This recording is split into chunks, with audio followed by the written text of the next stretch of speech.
Okay, so this day is 100% across the board cuckoo bananas. Like my website has been down for hours and it was like this whole thing to the point where Mr. Webman was concerned that he was going to have to like restore the website from a backup, which is just it's terrifying. It's terrifying right before, the big holiday season drops, the holiday shop drops. And so it's all been cuckoo bananas. My brain is frazzled. We're going a million miles a minute. And today's a recipe day. So I will tell you what recipe we're doing in just a minute. But before I do, hello, I am Mrs. Soap and Clay. Let's make stuff.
How's it going, Sudzers? Welcome back to the channel. You are at Soap and Clay, where we make all the soapy things, and you are here for day 165 of 365 days of soap.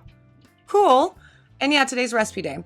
And we are actually doing a 100% shea butter recipe. Now, for this video, it's quick because all 100% ... soaps are going to be. I don't put any colorant in it. I don't put any scent. We're just focusing on what the oil and or butter can do in the recipe.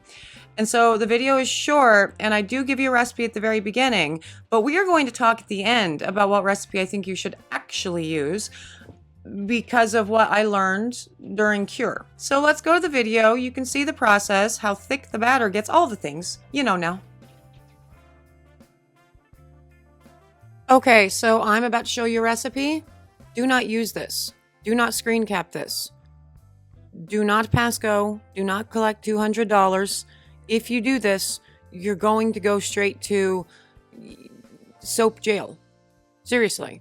But I'm going to show you why this is a recipe that you should not use, and we're going to talk about that throughout this.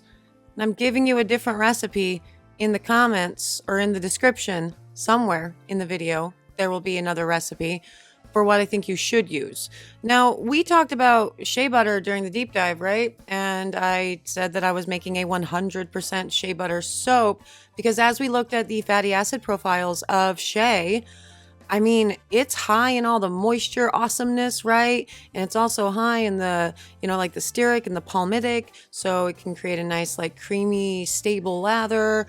And I'm just looking at that fatty acid profile and I'm going, that would actually be a pretty delightful soap just on its own. But all of these peoples are always saying don't ever go more than 10% with shea. So I decided to do a 100% shea butter soap because this is how we do, right? Now, this particular shea is an unrefined shea, not from Ghana. So this is from the east coast of Africa, right? Are we all remembering the shea butter deep dive correctly? I think we are. And I melt it down, and also I want to show you, so my lye solution is sitting at about 70 degrees, and in order to melt down the shea, it's got to get hotter. It's at 125 degrees. So also you get to see what happens, when you soap at wildly different temperatures from your oils to your water.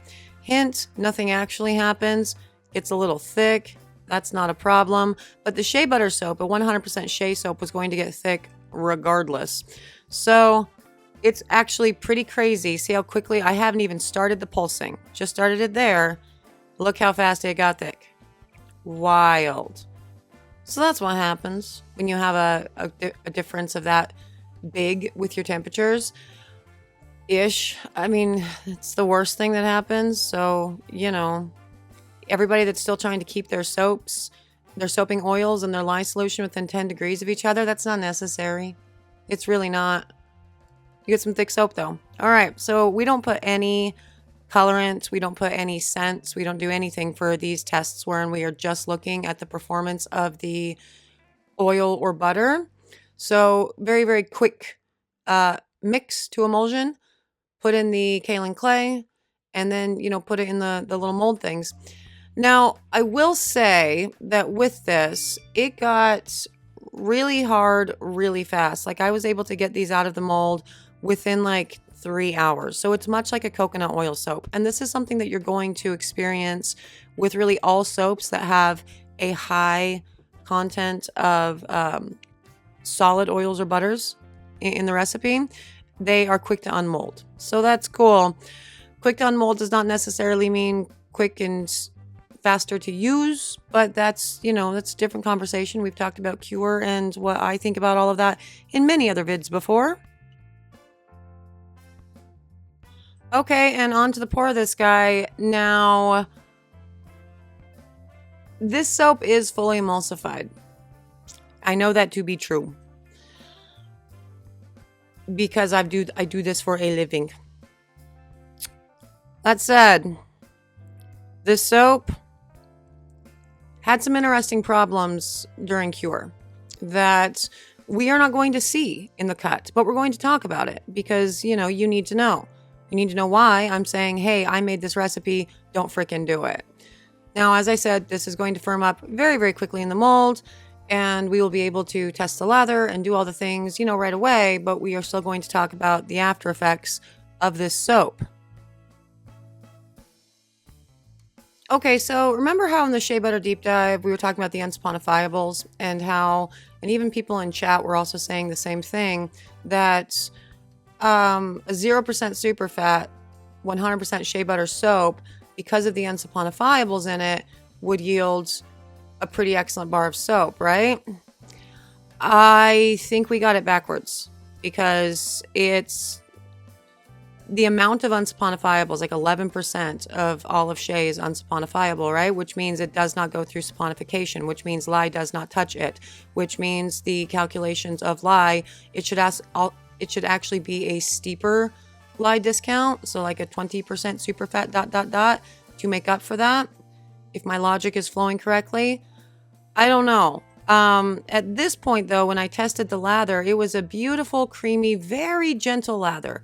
There was not a lot of bubble to it, and so that's to be expected from like anything that has high amounts of like lauric acid in it, right? Or I'm sorry, oleic acid in it. Jesus Christ, you know what I mean? But it didn't make me feel slimy like olive oil soap because it has around the same amount of oleic acid in it as olive oil, but I didn't feel slimy at all. In fact, this felt like a very clean rinse. It was delightful on the skin. Loved everything about it. Good clean rinse off. And I'm thinking this could be a substitute for 100% olive oil soap. Not with this formulation. Not with this formulation. A couple weeks into cure, these soaps developed all of these little crystals on the outside, all these little fuzzy bits. And you've seen them before in the Facebook forums, people asking about them. That was lye. This was a lye heavy soap. This was a lye heavy soap because of the amount of unsaponifiables in it. So this is not going to be a recipe that you're going to want to use. I went ahead and continued to test it after rinsing off those lye crystals, and it was still irritating. So don't use this one. Let's use another recipe. It's below. And there it is, the 100% shea butter soap. And yeah, initially the lather was it was very mild. There wasn't a whole lot of lather going on with all of it. And I thought, well, maybe this could be good for a face bar, right? And so I decided to mess with it with my face. And then I changed my mind because about 2 weeks into cure, I noticed these guys.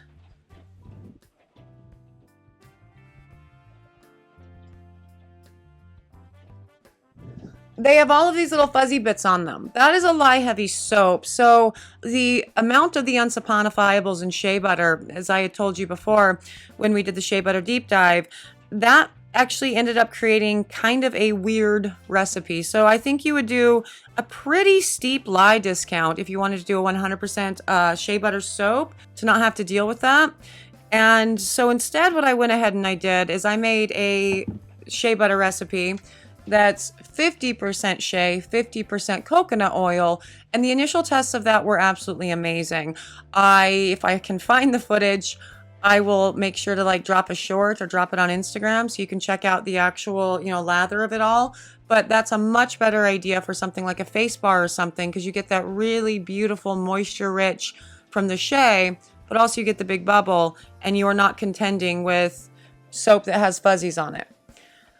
I've also seen a number of people on Facebook post pictures similar to this and ask why it happened or what it was. And I've never experienced this. And so I didn't actually super know. And now I do. Does it wash off? It does wash off. But I have been using one of these bars after cure, and it's still irritating. So it's not a good batch of soap. So if you were interested in getting these, you cannot get them at soapandclay.com. Are you crazy? That's not happening. These are getting chucked in the bin. But if you are interested in trying your hand at a shea butter coconut oil, combo, the recipe's below in the description. You should try that one for sure. I am actually out of here for today. I have to go help Mr. Webman figure out what's going on with the website. And it's all crazy and stressful and cuckoo bananas. So I'm going to go do that. I hope you guys had a great time today. Thank you for joining me for another round of 365 days of soap. I will see you guys all again tomorrow for another round of soapy fun. Keep your fingers crossed that my website isn't completely grenaded. Bye.